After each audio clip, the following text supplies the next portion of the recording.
तुमच्या घरी सत्यनारायण होता, पण मात्र ते ड्युटी जॉईन करता आहे तुमचे पती. मला खूप अभिमान आहे. माझे मिस्टर बॉर्डरवर चालले. आज आमचा सत्यनारायणची पूजा होती, तरी मी त्यांना सपोर्ट करते. जावं असं.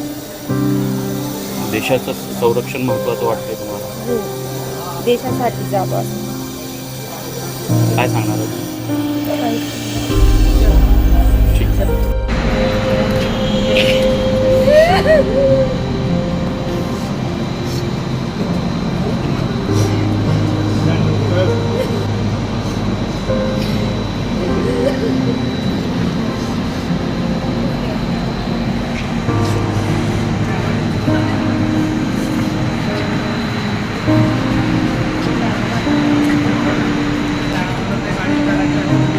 चढून जा ना हो.